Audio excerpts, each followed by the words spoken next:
अस्सलाम वालेकुम viewers, welcome to the students platform. आज की वीडियो में हम इंशाल्लाह ताला न्यूरो डेवलपमेंटल डिसऑर्डर्स को, इनकी टाइप्स को डिटेल से डिस्कस करेंगे। न्यूरो डेवलपमेंटल डिसऑर्डर्स जो होते हैं ये आमतौर पर अर्ली चाइल्डहुड में, अर्ली डेवलपमेंट के अंदर जो है वो नज़र आ जाते हैं, डायग्नोज होते हैं। और इसके अंदर जो है आमतौर पर पर्सनल, सोशल, एकेडमिक और ऑक्यूपेशनल फंक्शनिंग जो है वो इफ़ेक्ट होती है।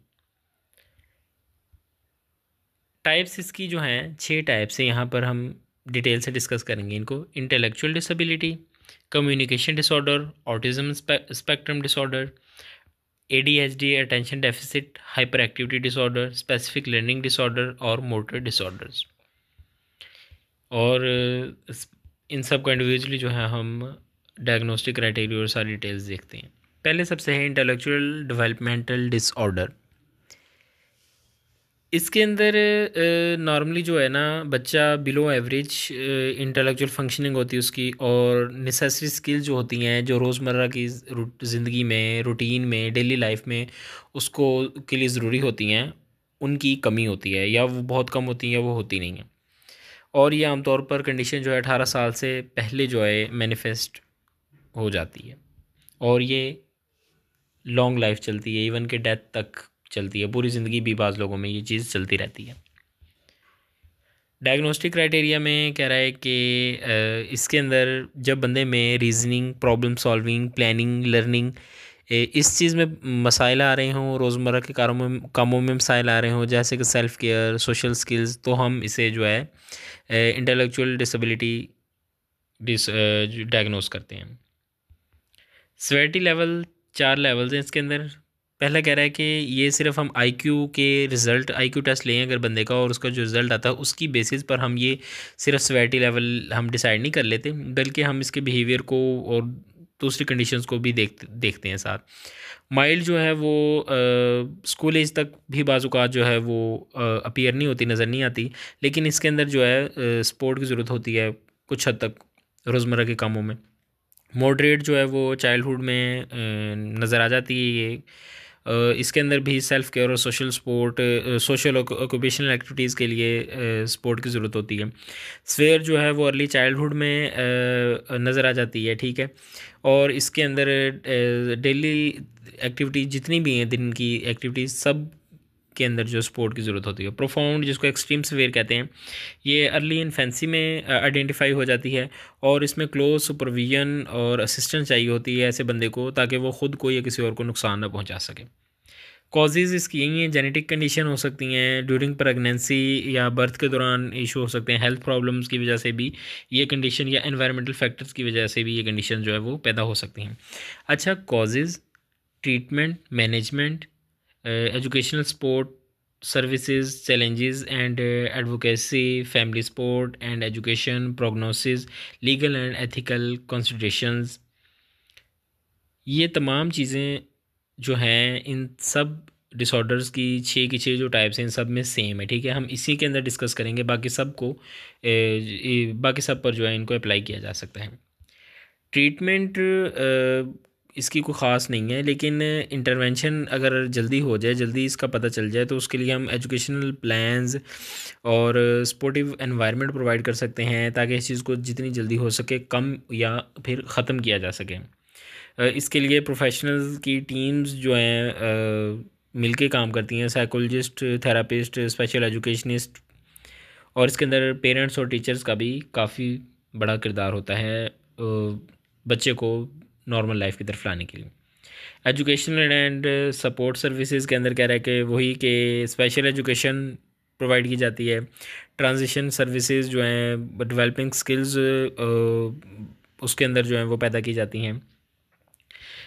चैलेंजेस के अंदर के people with this disorder, societal acceptance, जो हैं नॉर्मल स्कूल्स में ये बच्चे नहीं पढ़ सकते इस तरह के, ठीक है। स्पेशल स्कूल्स होते हैं, जिस तरह ऊपर जिक्र किया, जो सोसाइटी के अंदर ऐसे बच्चों को ईज़िली एक्सपेक्ट नहीं किया जाता, एक्सेप्ट नहीं किया जाता, और मुलाजिमत भी ऐसे लोगों को इतनी ईजीली नहीं मिलती। फैमिली सपोर्ट, वही जो मैंने पहले बात की, ऐसे लोगों के लिए फैमिली भी सपोर्टिव होनी चाहिए, और जितनी ज़्यादा फैमिली सपोर्टिव होगी उतना वो ज़्यादा कोप कर पाएंगे, ज़्यादा वो जो है अपने माहौल के अंदर सर्वाइव उतनी अच्छे तरीके से कर पाएंगे। प्रोग्नोसिस जो है डिपेंड करता है सेवेरिटी पर कि कितनी ज़्यादा सेवेरिटी है। अगर कम है तो माइल्ड मॉडरेट है तो फिर तो जो है वो जल्दी बंदा रिकवर कर जाएगा। लेकिन अगर एक्सट्रीम है, प्रोफाउंड है, तो फिर ये है कि काफ़ी हद तक रिकवर तो कर पाएगा, लेकिन ज़रूरी नहीं है कि 100% जो है बंदा ठीक हो जाए। जैसे मैंने पहले आपको बताया कि ये ऐसा भी होता है कि ओवर द लाइफ जो है ये कंडीशन जो है कंटिन्यू रहती है। एथिकल कॉन्स्टिट्यूशंस जो हैं कि ऐसे बंदे को लीगल प्रोटेक्शन प्रोवाइड की जाती है, ठीक है। इसके ख़ास लाज रूल्स बने होते हैं आइन के अंदर। मतलब ये जो है ना, अगर ऐसे बंदों को तंग किया जाए या तो ये लोग कंप्लेन करते हैं तो इनके कंप्लेन पर जो है स्पेशल एक्शन लिए जाते हैं। और एथिकल कंसिडरेशन ये है कि अगर हम कोई रिसर्च कर रहे हैं इस तरह के लोगों के ऊपर, तो हमें इनकी रिस्पेक्ट और इनकी डिग्निटी और इनकी कंडीशन का ख्याल रखते हुए जो है ना जो रिसर्च करनी चाहिए, इनका इंटरव्यूज़ वगैरह लेने चाहिए। नेक्स्ट हमारे पास डिसऑर्डर है communication disorders. Group of conditions characterized by significant difficulties in acquisition and use of language, speech and social communication। Communication disorder कह रहा है कि डिफ़िकल्टीज़ जो हैं acquisition and use of language and other communication skills, मतलब बोलने में भी और उसको समझने में भी। लैंग्वेज को बोलने में भी दुश्वारी आती है, ज़बान को बोलने में या समझने में दुश्वारी, ठीक है। मसलन एक बच्चा मुकम्मल मीनिंगफुल सेंटेंस नहीं बोल पा रहा, जबकि उसकी उम्र के बच्चे जो हैं वो चीज़ों को बोलते भी हैं और अल्फाज बोलते भी अच्छे तरीके से और समझते भी हैं। ये लैंग्वेज डिसऑर्डर के आता है, ठीक है। नेक्स्ट है स्पीच साउंड डिसऑर्डर। अल्फाज की सही साउंड और प्रोनंसिएशन में मसाइल। मसलन एक बच्चा दिस की बजाय दिस पढ़ता है, ठीक है। जिस तरह आपने देखा होगा कि टी को ते पढ़ रहा है या रे की आवाज़ है कुछ बच्चों की सही नहीं निकलती उनसे, ठीक है। Childhood onset fluency disorder, stuttering, trouble in speaking smoothly और फ्लुएंसी नहीं होती। जिस तरह आप कह लें कि बाल कहना है उसको बाल, इस तरह पढ़ेंगे एक पहले वर्ड को बार बार रिपीट करेंगे या फिर एक वर्ड से दूसरे वर्ड के दरमियान स्पेस बहुत ज़्यादा दे देंगे। सोशल या फिर प्रैग्मेटिक कम्युनिकेशन डिसऑर्डर, लोगों के दरमियान ज़बान इस्तेमाल करने या समझने में मसाइल। मसलन कोई मजाक कर रहा है और एक स्पेसिफ़िक डिसऑर्डर वाला बंदा इसको समझ नहीं आती कि वो मजाक कर रहा है या सीरियस मोड में है। ऐसे लोग सोशल रूल्स जैसे पर्सनल स्पेस हो गई, आई कांटेक्ट हो गया, थंब का एक्सप्रेशन जो होता है, वो ऐसे लोग इन चीज़ों को नहीं समझ पाते कि इसका क्या मतलब है। बाकी symptoms, prognosis, diagnosis, causes, treatment वो सारे सेम वो जो हमने पहले डिसऑर्डर में डिस्कस की। Autism spectrum disorder, it affect that how people communicate, interact, experience the world. इसमें लोग दूसरों के साथ कम्युनिकेट नहीं कर पाते। इसकी जो है इसमें लोग कम्युनिकेट नहीं कर पाते। इसकी वर्बल और नॉन वर्बल कम्युनिकेशन में मसाइल आते हैं। वो दूसरों की बात को की टोन को नहीं समझ पाते, एक एक्शन को बार बार रिपीट करते हैं, कीवर्ड को दोहराते हैं।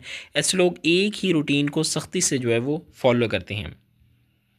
Spectrum nature, autism has range of characteristics, symptoms and severity levels and each has specific boundary। सादे अल्फाज में हर बंदे का डिसऑर्डर दूसरे से मुख्तलिफ होता है, हम इससे जनरलाइज नहीं कर सकते। डायग्नोसिस, कोई सिंगल मेडिकल टेस्ट नहीं है जो कि इसको डायग्नोस कर सके। ये ऑब्जर्वेशंस और इंडिविजुअल की ऑब्जर्वेशन जो है वो उसको देखकर, उसकी कम्युनिकेशन को देखकर, बिहेवियर को देखकर, डेवलपमेंटल लेवल्स को देखकर फिर डायग्नोस किया जाता है। Causes both genetic and environmental factor जो है और इसके अलावा ब्रेन जो है इन्फ्लुएंस ब्रेन डेवलपमेंट जो कि ASD का बायस बनते हैं।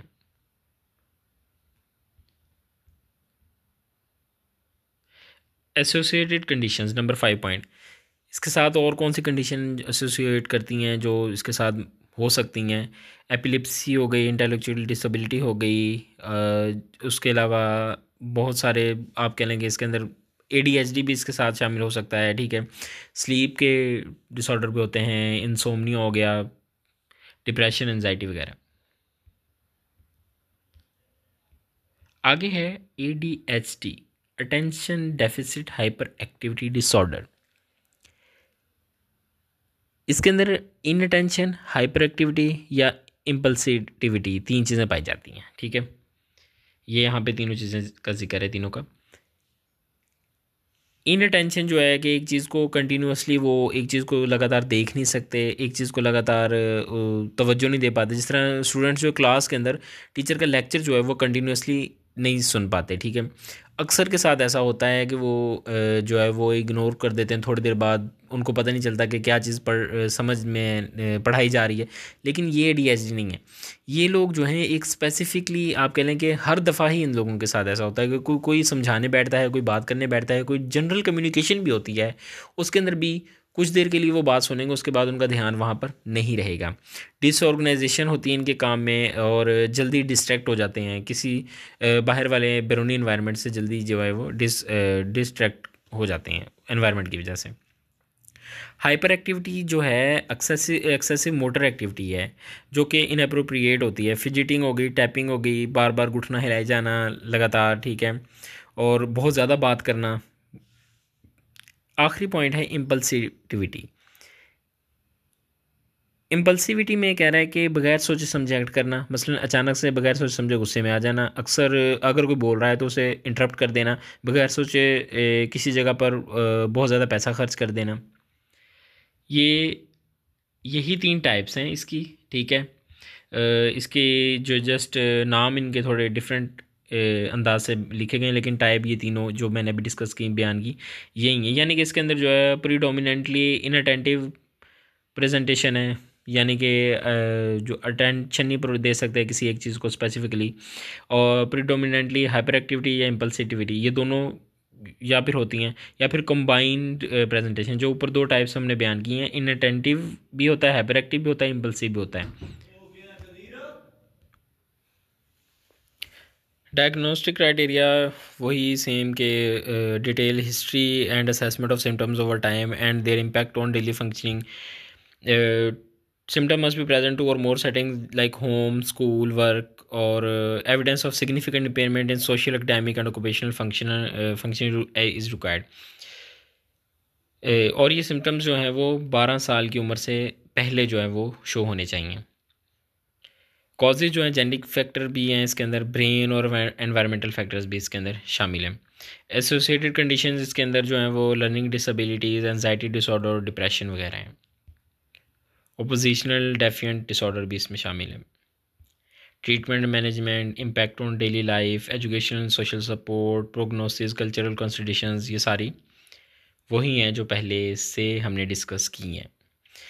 इन सब को आप जो एक डिसऑर्डर की जो आपने सारी पढ़ी हैं चीज़ें, डायग्नोसिस हो गया, प्रोग्नोसिस हो गया, ठीक है, उसके अलावा कल्चरल कंसिडरेशंस हो गई, एथिकल कंसिडरेशंस हो गई, impact on daily daily life, social education, social support, इन सब चीज़ों पर अप्लाई कर सकते हैं बाकी तमाम डिसऑर्डर्स के लिए, ठीक है।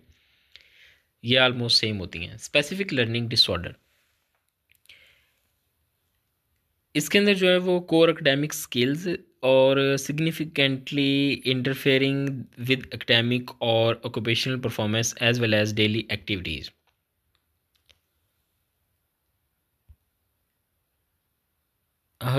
तीन चीज़ें इसके अंदर शामिल होती हैं। इम्पेयरमेंट होती है रीडिंग के अंदर, राइटिंग के अंदर और मैथमेटिक्स के अंदर, ठीक है। 3 चीज़ों के अंदर जिसको इम्पेयरमेंट होती है उसको हम स्पेसिफिक लर्निंग डिसऑर्डर का नाम देते हैं। यानी कि वो रीडिंग नहीं कर सकता, या वो लिख नहीं सकता चीज़ों को सही तरह, या वो मैथमेटिक्स को नहीं समझ सकता, सॉल्व नहीं कर सकता इन प्रॉब्लम्स को। डायग्नोस्टिक क्राइटेरिया ये कि ऊपर वाली 3 कंडीशन जो हैं जो मैंने भी बताई ये मौजूद हों, ठीक है। स्टैंडर्डाइज टेस्ट में स्कोर उनका बिलो एवरेज है, जिस तरह IQ टेस्ट है, और रोज़मर्रा की ज़िंदगी में मसाइल आएँ और ये एटलीस्ट 6 जो है वो माह से मौजूद हों ये चीज़ें। टाइप्स हैं इसकी वही 3 टाइप्स जो इम्पेयरमेंट इन रीडिंग, डिसलेक्सिया कहते हैं इसको, with impairment in written expression, ठीक है, डिस्ग्राफिया, और impairment in mathematics, dyscalculia. As it is just इसको जो है आप एक्सप्लेन कर सकते हैं कि पहले वाले में रीडिंग के अंदर या तो स्पेलिंग नहीं ठीक तरह समझ सकते वो, ठीक है, डिकोडिंग एबिलिटीज़ नहीं होती। रिटर्न के अंदर वो चीज़ों के स्पेलिंग आ गए वही दोबारा, ग्रामर पंक्चुएशन की एक्यूरेसी नहीं होती, ठीक है, ऑर्गेनाइज फॉर्म में वो नहीं लिख सकते, रिटर्न एक्सप्रेशन नहीं दे सकते, ठीक है। डिफ़िकल्ट और मैथमेटिक्स के अंदर क्या रहेगा, difficulties understanding number concepts, number facts और calculations and mathematical reasonings. Causes जो हैं जेनेटिक भी हैं, न्यूरोलॉजिकल भी हैं और एनवायरमेंटल भी हैं। सब कंडीशंस में ऑलमोस्ट ये कॉमन कॉजेज़ पाए जा रहे हैं।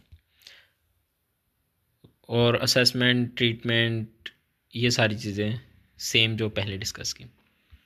मोटर डिसऑर्डर्स, मोटर डिसऑर्डर कह रहा है कि motor function abnormalities, coordination, movement and overall functioning, inability to control movement, coordination and balance. इसके अंदर टाइप्स हैं, developmental coordination disorder, stereotypic movement disorder और tic disorder.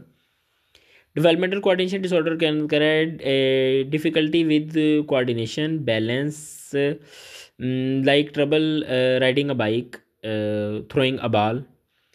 Stereotyping movement disorder, बार बार एक ही मूवमेंट को दोहराना, अपने हाथ को हिलाए जाना, अपने पाँव को आगे पीछे किए जाना, किसी चीज़ पर अपना सर हिट किए जाना, आहिस्ता आहिस्ता मतलब सर हिट किए जाते हैं, ये इसके एग्जांपल्स हैं।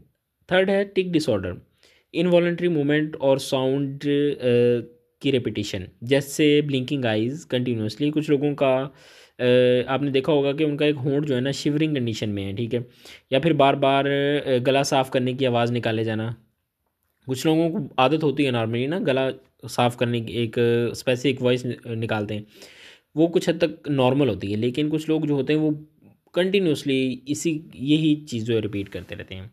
सिम्टम्स इसके, ठीक है, और डायग्नोस्टिक क्राइटेरिया को, कॉजेज़, ट्रीटमेंट, मैनेजमेंट, वो सारे वही हैं जो सेम ही हैं इनके सारे। Impact on daily life, daily routine functioning को डिस्टर्ब करता है ये सारा जो है। बंदा जो है जॉब नहीं ठीक तरीके से कर सकता, स्कूल में अगर तो पढ़ नहीं सकता अच्छे तरीके से, ठीक है, चीज़ों को नहीं समझ पाता। बाकी सारा वही जो हमने ऊपर डिस्कस किया, वही सारी चीज़ें बार बार रिपीट हो रही हैं जो मैंने आपको बताई थी।